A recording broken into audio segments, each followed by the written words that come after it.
علیکم ورحمۃ اللہ وبرکاتہ۔ ووٹ کے حوالے سے بھائی نے پوچھا ہے، تو اس کے متعلق سب سے پہلی بات تو یہ ہے کہ نبی کائنات صلی اللہ علیہ وسلم کا یہ فرمان ذہن میں رکھنا چاہیے کہ رسول اکرم صلی اللہ علیہ وسلم نے فرمایا تھا، انکم ستحرسون علی الامارہ وستکون ندامۃ یوم القیامہ، کہ ان قریب ایک ایسا وقت آئے گا کہ تم لوگ امارت کے حریص بن جاؤ گے، لیکن یہ قیامت والے دن سوائے ندامت کے اور کچھ نہیں ہوگا۔ رسول اکرم صلی اللہ علیہ وسلم نے امارت کا سوال کرنے سے منع بھی فرمایا، اور آپ صلی اللہ علیہ وسلم کا یہ بھی فرمان ہے کہ جو امارت کا مطالبہ کرتا ہے، ہم سے طلب کرتا ہے، ہم اس کو امیر مقرر نہیں کیا کرتے۔ اور رسول اکرم صلی اللہ علیہ وسلم نے یہ بھی فرمایا ہے کہ جو شخص امارت کا حریص ہوتا ہے اور اسے مانگ کے لیتا ہے تو اللہ رب العزت کی مدد اس کے ساتھ شامل حال نہیں ہوتی، اور جو اس کو لینا نہیں چاہتا اور زبردستی اس کو یہ امارت سونپ دی جاتی ہے تو اللہ رب العزت کی پھر مدد بھی اس کے ساتھ شامل حال ہوتی ہے۔ لیکن بہرحال آج کل ہمارے ہاں معاملہ اس کے بالکل برعکس ہے۔ تو اب ہم کہ ان حالات میں ہمیں کیا کرنا چاہیے، اس حوالے سے علماء امت نے دو تین باتیں کہی ہیں۔ سب سے پہلی بات تو علماء یہ کہتے ہیں کہ ووٹ ایک شہادت کی حیثیت رکھتا ہے، کہ گویا کہ آپ جس شخص کو ووٹ دے رہے ہیں آپ اس کے حق میں گواہی دے رہے ہیں کہ یہ شخص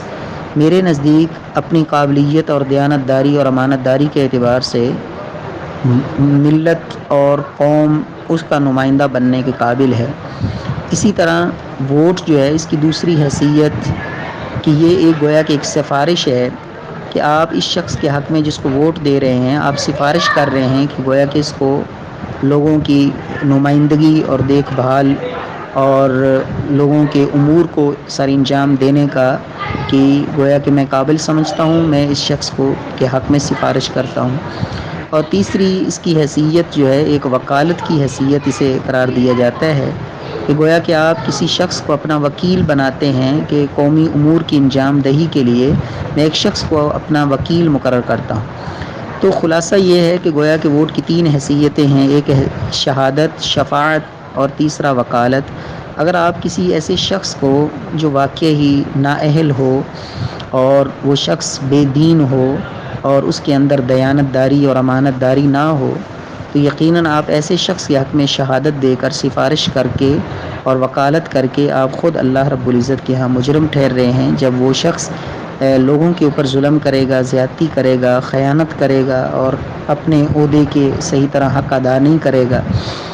رسول اکرم صلی اللہ علیہ وسلم سے ایک مرتبہ ایک صحابی نے سوال کیا تھا، یا رسول اللہ صلی اللہ علیہ وسلم متی الساعہ، قیامت کب آئے گی؟ تو آپ صلی اللہ علیہ وسلم نے فرمایا تھا کہ قیامت اس وقت آئے گی جب امانت کو ضائع کر دیا جائے گا۔ تو صحابی نے پوچھا، یا رسول اللہ امانت کا ضائع کرنا کیسے ہے؟ تو آپ نے فرمایا، اذا وسد الامر الى غیر اہلها فانتظر الساعہ، کہ جب یہ اقتدار، حکومت، عہدہ، یہ معاملہ ایسے لوگوں کے سپرد کر دیا جائے گا جو اس کے اہل نہیں ہوں گے، تو پھر تم قیامت کا انتظار کرنا۔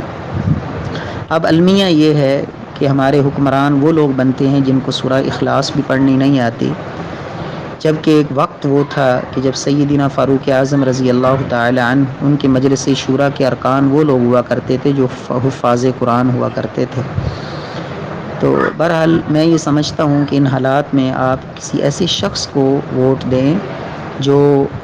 شخص آپ سمجھتے ہیں کہ وہ دیندار ہے اور اس کے اندر فرقہ پرستی اور فرقہ واریت ایسی چیزیں بھی نہ ہوں، لیکن کم از کم وہ اس نظریہ پاکستان اور اس ملک کو، ملت کی حفاظت اور اس قوم کا خیر خواہ ہو، اس ملک وطن پاکستان کا خیر خواہ ہو اور اللہ کے دین سے محبت کرنے والا ہو، اور کم از کم رعایا کی خدمت کا جذبہ اس کے دل میں موجود ہو، صرف دعووں کی حد تک نہیں بلکہ عملاً بھی کچھ کرنے کے قابل ہو اور کر سکتا ہو۔ تو آپ خود ان چیزوں کو مد نظر رکھ کے آپ فیصلہ کریں کہ ہم کس کو ووٹ دیں۔ تو بہرحال واللہ تعالی عالم، میرے نزدیک یہ ہے، باقی آپ مزید علماء امت سے آپ رہنمائی لے سکتے ہیں۔ میں نے ایک طالب علم کی حیثیت سے جو باتیں ذہن میں تھی عرض کر دی۔ والسلام علیکم ورحمۃ اللہ وبرکاتہ۔